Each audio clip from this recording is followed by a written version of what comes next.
So, if you're in enterprise sales, I have a real treat for you. Earlier this year, I sat down with one of the financial service industry's leading experts on procurement. Michael Pearson has spent nearly 30 years leading large procurement functions, managing six, seven, eight-figure purchasing deals. And he shares with me some absolute golden nuggets that you're not going to want to miss. And make sure you stay until the end because that's when he shares the biggest secret, the one thing that those guys in procurement they really don't want salespeople to know. So sit back, enjoy, and make sure you've got a notepad handy because you're going to want to make some notes on this one. Michael, thank you. As we were discussing, what do you see like sellers typically get wrong when engaging with procurement initially? Yeah, I suppose the first thing I see is that they try to shy away from engaging proactively. So what happens is that they're having a good conversation with the relevant business area, be it marketing, whoever, and then they hear that dreaded word procurement, and probably their heart sinks. And I think very often what they do, they push it back to their mind and think, okay, I'll cross that bridge when I have to, which I really don't think is the right approach. The second thing I think I'd also say is they don't always, I think, take the opportunity to really try and find out from the contact they first got what is their view of procurement and what is procurement's relevant influence in this whole process, because that will probably underpin the whole of their interaction ongoing. I think, as I say, they hear that dreaded word, the heart sinks, and they don't think always rationally. Let's unpick it. Let's see what that my contact actually thinks about procurement. You need to do it in a subtle way, of course. Yeah, no, get it. And so one of the things I always talk about is trying to lead with values. So trying to think about whoever you're engaging with, like what's their motivation? What are their goals? What's in it for them kind of thing? And people are typically motivated intrinsically. It tends to boil down to money, help me save time or save money or make more money. Time, help me do something quicker. Or status, help me feel better about myself in terms of internal status, not doing a good thing, or help me look better in terms of external status. And so I always encourage people I work with to think about things that way when they're engaging with anybody. When you think about the typical procurement individual and like how they're targeted, how they're remunerated, what their aspirations might be, what are the typical kind of things that, and I know it's a really broad question to ask, but what are the typical kind of things that are going to be like seem valuable to somebody in procurement? What's going to make them go, do you know what? That's an individual, or this is an organization, or that's something I want to get involved with, support, manage, whatever it might be. But what kind of lights their fire?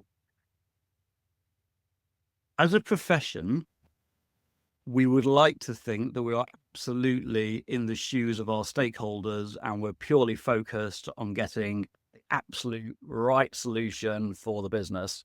The truth is, of course, we are all motivated by our own individual objectives.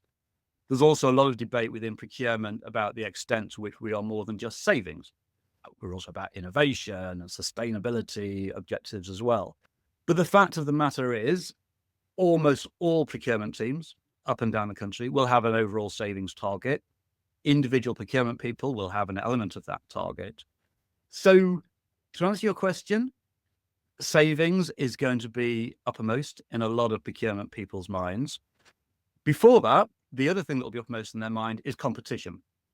We are trained from day one to try and get an RFP run, or at least to try and get some competition going. It's a blunt instrument, but it's a powerful instrument. And in the same way as I imagine many salespeople are doing all they can do to ward off that threat of an RFP or other proposals, procurement people are focused on that. So we are going to be thinking, is there competition here? If not, how else do I demonstrate value for money to the organization? And they're also going to be thinking, is there an opportunity here for me to be able to make a saving? And I'm sure later on he will talk a little bit more about negotiation. But yeah, savings, I have to say, is going to be, I believe, uppermost in most procurement people's minds. Is that typically, when you talk about savings, is that kind of savings overall, or is that savings per unit, even if you're looking to increase?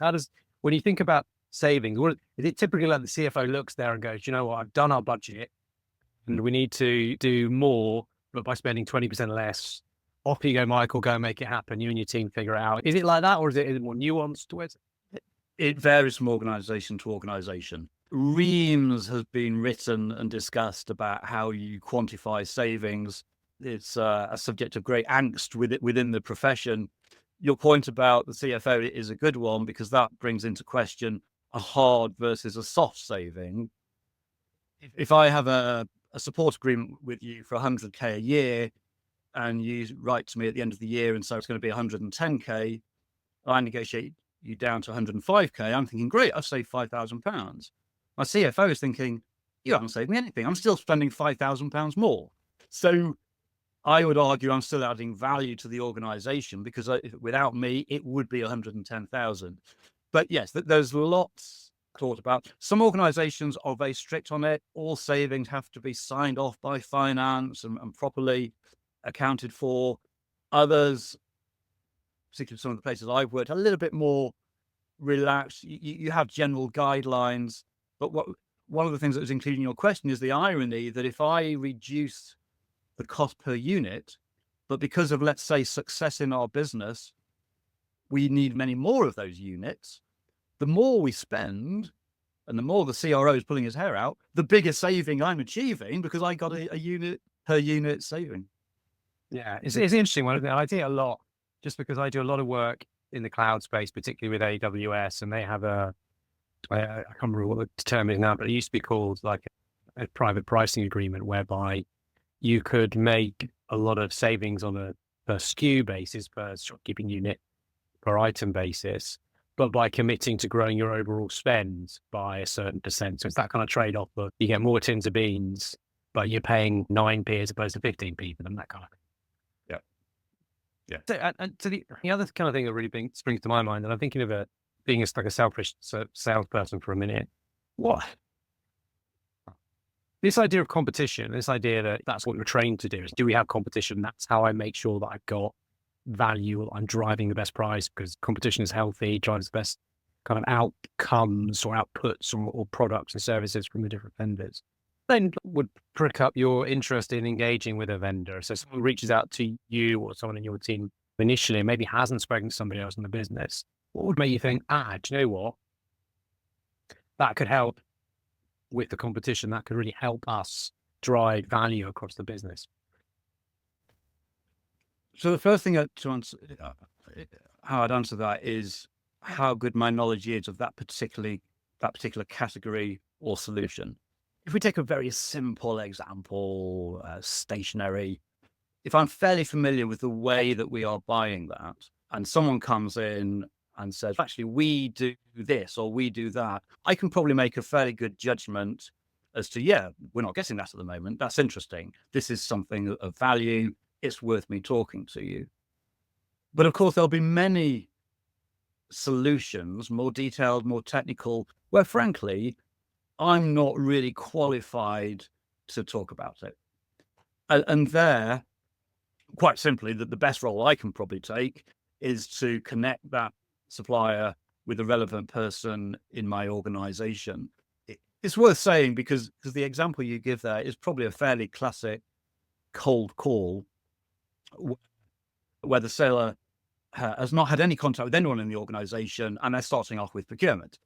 Now, it is a sad fact of life that cold calls are considered the bane of the life of procurement people. Now, you might say everyone says that, but I would argue it's part of procurement's role. We want to set ourselves up as being the gatekeepers for the organization, so you can't then complain when people come to you directly. So long as they're doing it professionally and politely, then I do honestly think we owe it to those suppliers to hear them out, give them some advice on our current situation, when perhaps the next RFP is due, connect them with the relevant people in our organization. That's a lot of procurement people, as I say. If you get 100 people gathered together, I can guarantee within 5 minutes, the discussion will turn around, turn to the subject of cold calling and what a pain it is.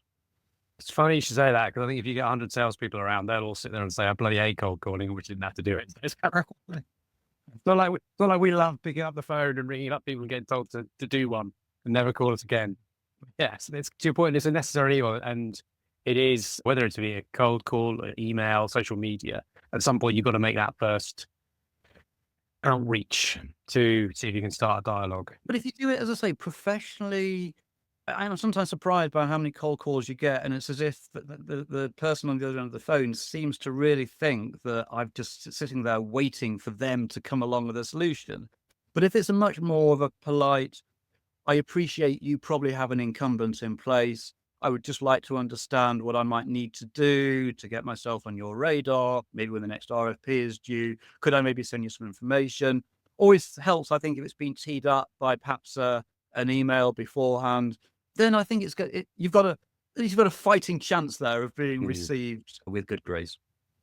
No, fair point. And you mentioned RFPs, and RFPs are those kind of those fun things. Now, I was talking to somebody the other day, and she runs a business that kind of basically supports and evangelizes what they call agile procurement, which is trying to avoid laborious, long, drawn-out RFPs that maybe don't deliver value for both sides. But I'd love to get your view on the RFP as a whole. Is it because we've all had to respond to them, and I'm sure you've had to write plenty of them. And I'm guessing there are lots of, I've been in situations where the RFP comes out and the only thing that's really changed it from the last time is the date. Every now and again, you get a bit of a technology refresh or there's something in there, but a lot of the time there seems to be the same things. I've seen different organizations using the same RFP. So it's almost like someone's shopping an RFP around different organizations. But give me your view on the RFP. Is it still relevant? Is it still the right way for an organization to make, a significant procurement decision? You're right that RFPs can get a bit of a bad rap. And even within procurement circles on LinkedIn, I'm seeing quite a lot of articles now, has the RFP had its day? But it depends how you define an RFP. If you design an RFP as an incredibly detailed, lengthy process, you do this, you do that, you move on to this stage, then in some cases, it's probably not working. If you think of it more fundamentally as a process by which you get more than one proposal on the table in which to make an informed decision on the best solution for your organization, then absolutely. And I've spent many times in organizations I've worked for talking to my stakeholders about, well, there's different flavors of RFPs. You've got your really heavy duty, lengthy document, and you're absolutely right. Some people, sadly, for them, a perfect document is when you can think of nothing else to add into it. And I'm not talking public sector, although probably they are sometimes a bit guilty, but I appreciate they have different things they need to contend with there. For me, a perfect document is when there's nothing else you can take out. You've got that at the extreme. But then you've got, at the other extreme, you could informally put together a page or two of your broad outline requirement, email it to 2 or 3 organizations and ask them to submit a proposal. But at the core is making sure at least you've got other proposals. There's many reasons why. The 2 or 3 I would call out. One is at least you've got a guide to the market price. Because if you're the only game in town and you give me a price of 150,000, I have no idea, unless I've done some of the research or asked other suppliers, whether that's good, bad, or indifferent. It also gives me a range of optionality, maybe on the service. You provide this particular service that goes alongside the core solution, someone else doesn't. The other final argument that's sometimes quite powerful, which I've used with people in the past who have just wanted to go with one vendor, is I say, if it goes wrong with this supplier, heaven forbid, and there's a bit of an inquest, and it turns out that you, Mr. IT manager, don't mean to pick on IT, but I'm going to use them, you chose that vendor with no recourse to anybody, no talking to anybody else, you're not going to look very good. Whereas if it goes wrong, but you can at least demonstrate you talk to other people, there was a rationale for choosing that vendor, then at least you can say the right decision at that time was made. Long-winded answer, RFPs still have their place. They are powerful. I just think procurement sometimes need to be more flexible in how they run them. And in terms of like best practice for responding to an RFP, and it is all going back a while ago. I remember having a talk from somebody at Gartner, and they used this analogy of a restaurant. Like, what's the reason your favorite restaurant is your favorite restaurant? Because lots of people, everybody can buy the same great ingredients. everybody can find good premises and everybody can hire a good chef and so on and so forth. But it's how they make you feel when you come in. It's the memories they create. It's the kind of emotional connection. So you've got that very objective criteria with key metrics that you can measure, but a lot of it's like how you make people feel during that experience. And from the RFP experience, it was like the kind of because this is like someone's baby. If someone has spent a lot of time putting this together, so the first thing to do is don't tell them they're creating an RFP that's wrong and it's asking the wrong kind of questions. Respond to it well, respect the process, put your best foot forward. And if you do have some alternative ideas, include them, but make sure that you give what you're being asked for and you're detailed and you're respectful kind of the process. So that was sort of 2 minutes, or I just condensed what she said over about an hour and a half into about 2 minutes. But that was the kind of key takeaways.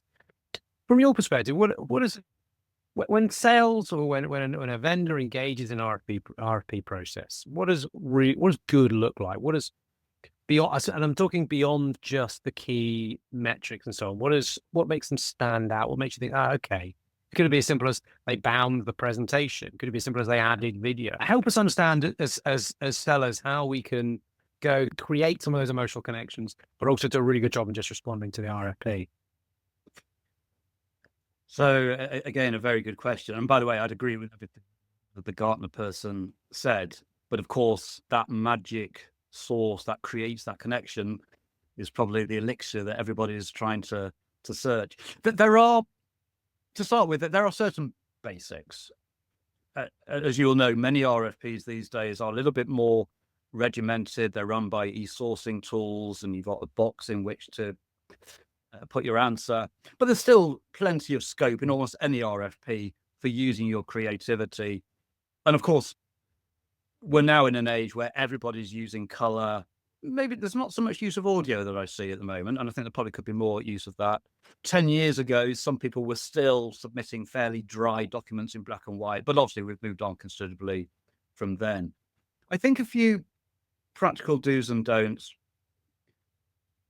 I would say when I deal with my stakeholders, I am more likely to get a negative comment that say, this is a bit thin. There's not much detail to it. It's rare that people complain there's too much information. And I have some sympathy with salespeople here, because I've quite often written RFPs and said, we're looking for a concise response. Probably not very helpful. One man's concise is another person's war and peace. But where I think salespeople can help the people who are reviewing them, because remember, the people who are reviewing these RFPs have got a day job to do.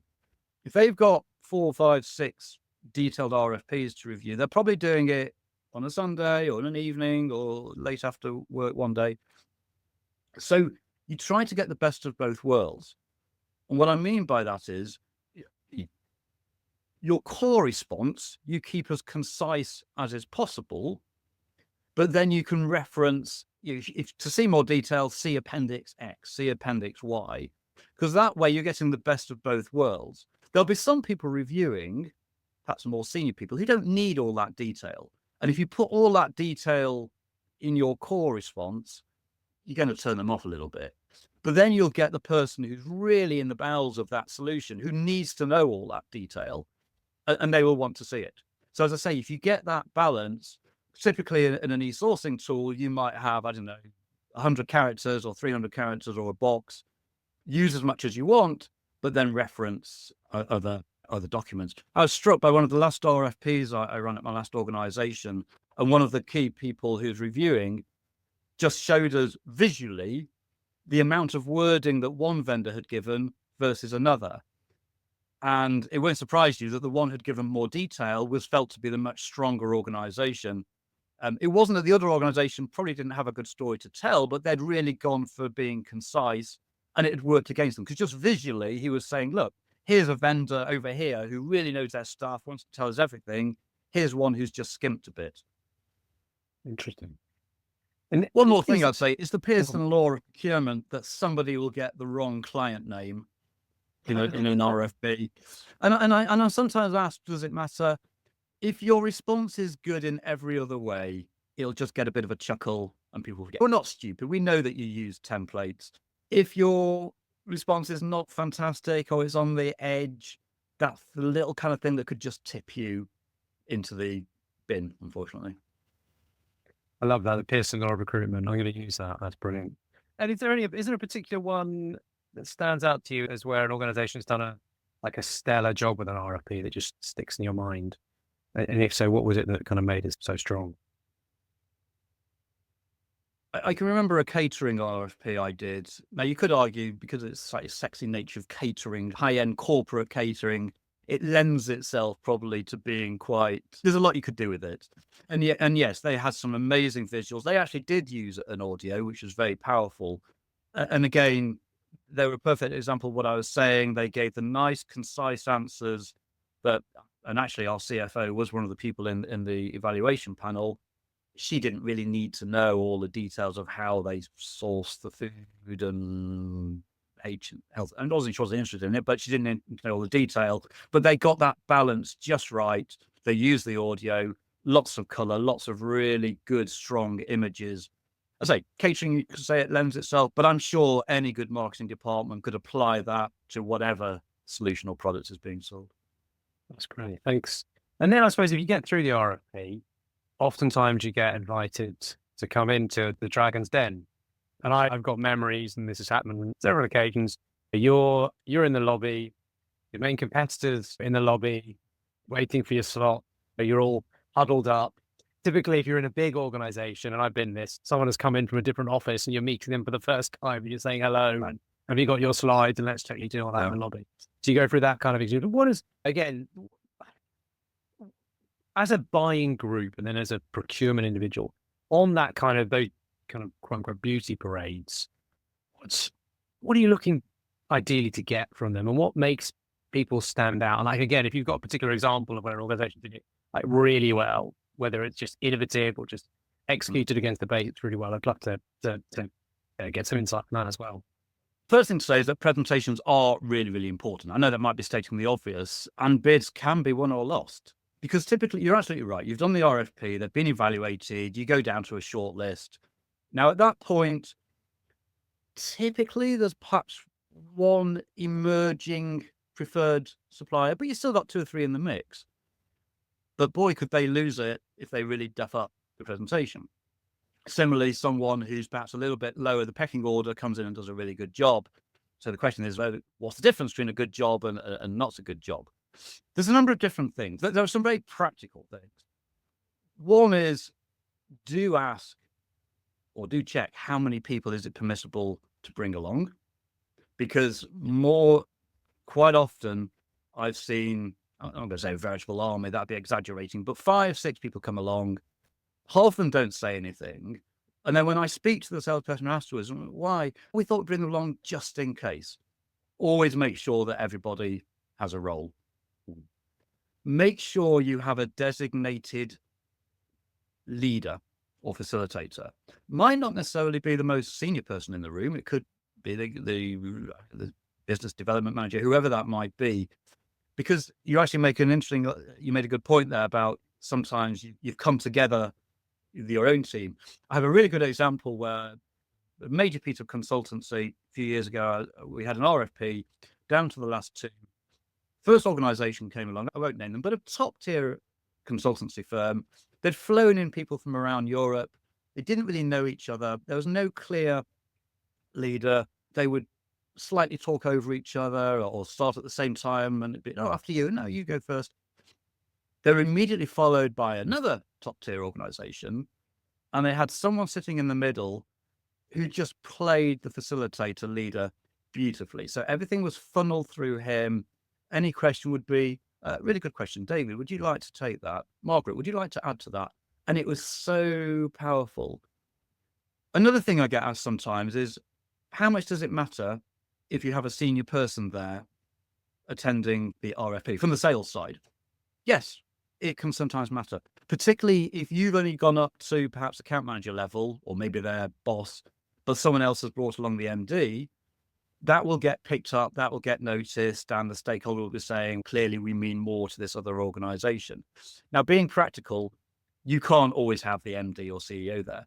But what I have seen done once or twice is very powerful, a little video from the top guy or woman saying, hi, sorry can't be there in person, but we're really hoping we can work with X. That, because it doesn't often happen, is very powerful.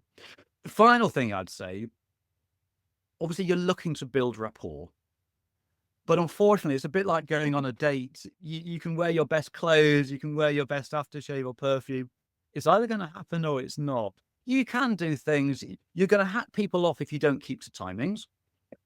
And that's another reason why it's a good idea to have a leader, because if someone's answering a question and they're going on and on, they can say, is that efficient? Keep in jokes to a minimum and double acts. Yeah, we want to see that you all get on with each other, but I've often seen lots of in jokes and you think it just grates a little bit. There's little things you can do to try and build rapport, but frankly, it's probably either going to be there or not. And I'm sure you've had many examples when you've come out of a room and you thought, on paper, we did everything we wanted to do, but it just fell flat. Have you had that? I've had it both ways. I've had it when I know you come out and that was probably awful. And I've had it the other ways where maybe we weren't the strongest. And to your point about winning it in the presentation, we've absolutely won stuff in presentation as well. And it's a really interesting couple of things you bring up there. So that idea of having a lot of times in sales with the North American influence, we tend to refer to people as being the quarterback of a deal, having somebody who sits there and plays people in like the centre midfielder in our parlance. I think that's great. Now, senior engagement, I've done that a few times. We've had a video from the CEO or the CFO. I think to your point about, particularly with video technology being much more available these days, much easier. Sometimes we've had a letter from the CEO, which is fine and nice, but I could have written that. You know what I mean? So the video goes a long way. So those kind of touches are really important. I think stand you out. The one thing I always think about presentations is it's as much about that, but it's about trying to answer what you might not have been able to answer in the RFP, and give some kind of value beyond the RFP. So what kind of insights or point of view or slightly left field thinking can you bring to the discussion that positions you as whether it's a thought leader or a challenger, but a group of individuals with a different perspective that might have something about, particularly if you're the smaller organization or less well-branded organization. That's one of the things I've always looked to try and do. And if you're the big brand, it's how can you demonstrate, again, that you still have that innovative thinking or that view of the world, so that just by partnering with you, they're going to get value from your insights that you have across the market. So those are the things I always think. Are those kind of things insightful and helpful from your perspective? Have you seen sellers try and put across different points of view and create that kind of engagement? And ideally, or the best examples I've seen, is where the different people in the selling team perhaps played a subtle different role. So the most senior person in the room from the sales side is probably that one giving the big strategic insights, really connecting to the business needs or overall values and business strategy of the client. So when you leave the room, the buyer side is saying, yeah, really good guy, gets it. And then you've got other people in the team, ideally perhaps the account manager who may or not be the salesperson, but the person who'll be looking after the account on an ongoing basis. Their role in that presentation is to really demonstrate just good competence, going to do what I say I need to do. I'm going to have your interest at heart the whole time. So I completely agree with what you're saying. And I'm just saying that individual people in that team can have a bigger role or emphasis on those different elements you're trying to get across. This kind of brings me on to my next point. I was going to say, there's so many deals that you see at the moment in the market. It's almost like a pandemic, for want of a better phrase, of deals that stop at no decision because you can't get them over the line, because a lot of organizations choose to stick with the devil they know to avoid the risks, because any kind of particularly larger deal is going to involve some kind of change, it's going to involve some kind of work. And certainly an IT, as an example, an IT manager can go from being really excited about technology at the beginning of the sales cycle, when you get toward the end, they're just looking at it going, oh my God, that's a lot of work for me and my team to implement that. So there's almost this kind of drive to avoid risk. And that kind of engagement with the individuals that are going to look after you once you're on board through any implementation process, providing that level of assurance, seeing that those individuals are competent, they've done it before, they know how to get things done, I find goes a long way to removing some of those risks that deals can end up in that no decision, too difficult to do. Yeah, no, that's great. And on related to that, almost every RFP, assuming there's an incumbent in place, has a why change versus time for change dynamic. On the one hand, the why change is you've got a vendor in place doing a decent enough job, relationship strong, no particular strong driver to reduce cost. So do we really want the pain of changing that vendor? And then the other extreme, you've got time for a change, where you have an incumbent who's not doing a very good job, or, as I often see, the SLAs show green, but it just feels red. It just feels as if it's run its course. And it can be very difficult for an incumbent, no matter how aggrieved they might feel, no matter how good a picture they paint. If the strong sentiment within the organization is it's time for a change, then it's very tough for an incumbent. And I think it's part of a salesperson's job, because I have no illusions how much time and effort it takes to respond to an RFP.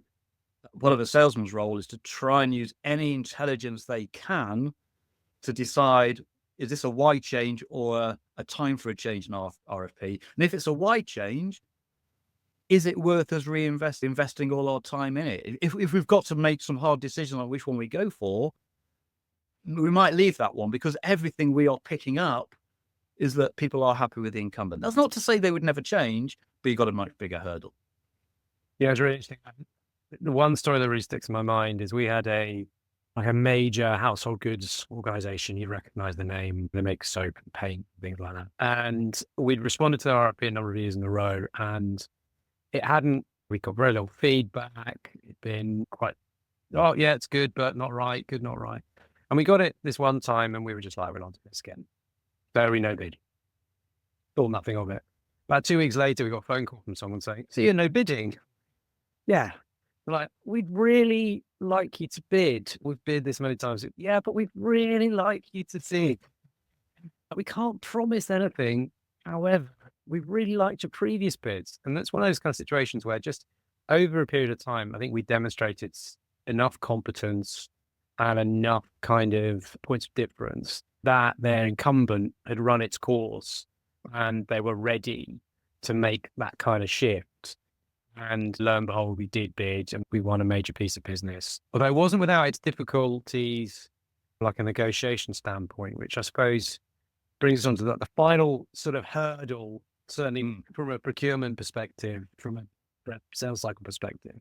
I've got a view on when I'm negotiating. My big thing is, let's start and get everything out on the table before I start to talk about price. So if I'm going to concede on price, which might be happy to do, but I'm going to want to understand, does that get us over the line, or are there other factors involved? Do we need to change the SLAs? We do this. What are the kind of obstacles that we need to do, and get everything out on the table? And then we can start to figure out what an acceptable picture looks like from both parties.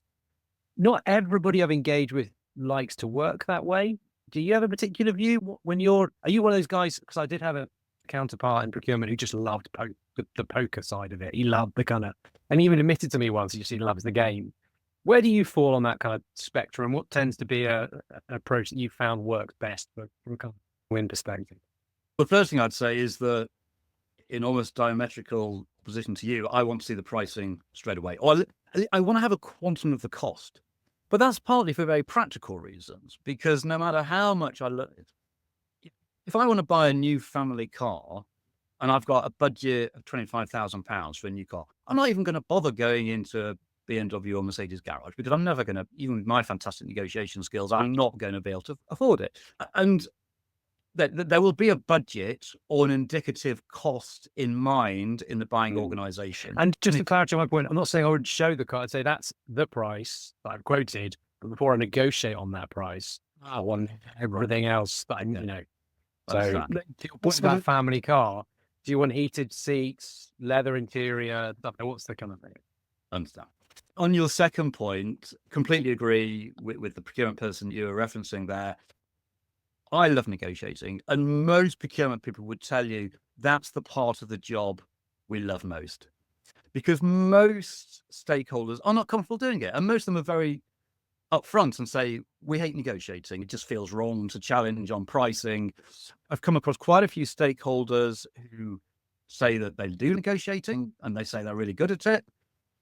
What I tend to find is they're great at negotiating the headline price, but then you look under the hood and they've not really picked up on the details. So procurement people are going to love negotiating. They're going to be disappointed severely if you just say, no, that is the price, take it or leave it.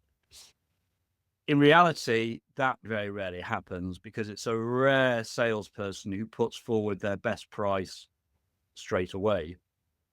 Where there is a massive variation, of course, is how salespeople respond to that challenge on the price. If you said you need to sharpen your pencil, Gavin, and I said, yes, of course, what would you like me to do? Are you then rubbing your hands and sitting there thinking, okay, we've got a fat bird here for carving? Or a lot would depend on how you respond. Obviously, over the years, I've seen all manner of responses. At the one end, this tends to be slightly more junior people. There's a coughing and a spluttering. It's almost unexpectedly that I'm challenging on price, and I'll get responses. Genuinely, all our other customers are happy with the pricing. Never sell that. So, yeah, it is my job as a procurement person to get the best price you've ever given anybody. Or they might say, or other customers wouldn't be very happy if I was to give you a better price. So what, you're going to share it with them? They're just coughing and sputtering. At the other extreme, you could get people who are very firm. No, that's it, inflexible. What I think is the best way to approach it, first of all, ask for specifics. So you gave an example there, and I know you just off the top of your head, sharpen your pencil. It would be, because the chances are your pricing contains a number of different elements. So it'd be, well, could you give me more guidance? If the procurement person has really thought this through and really needs you to give better pricing, they'd probably be able to say, actually, that part's not too bad, but these are the areas you need to look at. If it's a general, just do what you can, that would suggest to me they're just fishing to see what saving they might be able to make. Obviously, focus on the value. Won't hold much weight to the procurement person because we're just interested in the pricing, but it's worth saying that. It's worth, I think overall, you want a fairly firm line along the lines of, we've given a lot of thought into this pricing. We feel it's quite fair, but I hear what you're saying. I'll see what I can do, but I have to structure expectations. I'm not sure how much I'll be able to do for you. And that structuring expectations is quite important. I've often said to salespeople, I need you to reduce by 25%. And they just nod and say, I'll see what I can do. And I've left that call thinking, they didn't fall off the chair. I've got a good chance here. When they come back with 10%, I'm disappointed because they hadn't, obviously they thought they were being nice and polite by not laughing at me for 25. But I had left with the impression that I could get it. So whatever you are asked for, even if you know it's achievable, it's a bit of a sharp intake of breath. Ooh, that's going to be a tall order because, as I say, we've put a lot of thought into this pricing, but I will speak to the right people and I'll see what I can do. That's just structuring expectations. And by the way, that phrase, speaking to the right people or escalating it, as procurement people, we expect you to do that. If it's within your gift, we know we've not pushed hard enough. We want it to go up to the highest echelon. So don't be afraid, to whether you are behind the scenes or not, certainly spin up that tail a little bit more that, this is a tough ask. This is going to have to go right up to the top because that'll make us feel good that we've really pushed you as hard as we can. Yeah, I always say that. I always say as a salesperson, it's good not to have that much power in negotiations. Because that way you always have to defer to somebody else. It gives you some time, but you can be the procurement person's friend there. You can be their agent within the organization. You say, I'll get you the best deal. How would you respond out of interest if someone said, okay, it's going to be a tough ask, just say your expectations. Can you share with me where you are against your savings target and what kind of gap you need to bridge with this? That's a really good question. I've never been asked that. In fact, I don't think I've had a salesperson ever even mention or give a nod to the fact that they probably acknowledge or that I've actually got a savings target. But I do think one of those open conversations, what's your own personal, you'd have to use the language carefully. What's your personal driver? How can I help you here? One way, for example, is making sure that when you've got past the headline price and you're offering value adds or freebies, make sure you attach a value to that, because that's going to make it potentially easier for the procurement person to claim a saving. So if you're giving 50,000 consultancy free of charge, it's not going to cost you £50,000, obviously, because you've probably got the people there sitting on the bench anyway. But if I, as a buyer, am definitely going to consume that 50,000, I can chalk that up as a 50,000 savings. So always attach a price to any value adds that you're giving there. Yeah, it's really interesting, because I had an aha moment probably about 10 years ago, 11 years ago now, when it was the biggest deal I've ever closed. It was a big 8-figure deal, and it almost fell out of bed because the organization we were dealing with had a change of CFO, and the procurement guy basically rang me up and said, I have to tell you, I was going to ring you last week and tell you that you got this deal, but this new CFO's made some changes to what we can do, so we need to restructure the deal. Can you get in a car and come to our offices, which was about 5 hours? He says, I'm not be talking about this over the phone. I'm like, okay. And he basically, him and the lady in his team, basically we stood there on a whiteboard and we drew a line down the middle. We put everything up, we figured out, and he basically said, look, he said, so this is the only time I'll ever do this because I love the game too much, but I need my team to hit their target. This is where we are. This is what the deal needs to change to now. So it has to come down to a certain level in value. What can you do? And we literally stood there. We figured it all out. And I knew exactly what I had to ask for. And then instead of going home, I then drove to a hotel near our corporate offices, had to buy a shirt in Waitrose, a new pair of pants, to go to the office the next day to then sell that to the CFO. But it wasn't until that moment that I realized, you know what, you guys have got targets and numbers too. You've got bonuses to hit as well. Actually, sometimes just cutting to it and say, look, what do you, obviously you could try and get your value. If we're the selected supplier, great, but what do you need so I can help you out, so I can try and meet you halfway? And that's a tactic that's worked. It's a good anecdote. And the other aspect of what you said there, you'd been told pretty clearly, if you do this, you will get the contract. And I do appreciate that very often the salesperson is negotiating, they go back internally and they're asked, well, will this get us the deal? And they say, I don't know, which makes it harder for them to often be given what they're looking for. So I do think salespeople should sometimes be braver and say, if I do this, will this get me the contract? Now, some procurement people will answer honestly. Some will say they want to keep you dangling. But I've been surprised. I haven't been asked that more often. Yeah, it's just the ask, because you won't always get, I found you don't always get the direct answer, but you get enough that even then you can go back to your CFO or your chief revenue officer and say, I asked the question and this was the answer I was given. So at least you are then, because that's the other thing, that sales people can lose credibility really quickly if you're constantly going back into your own business and asking for discounts on the same thing. Yeah. So it's really important that and I've learned this the hard way. You go in, you ask once, you have a really well-structured case as to why you're asking and within the cone of possibility, what you're going to get. But you do it once, you do it, and then you move on from there. Yeah. Yeah.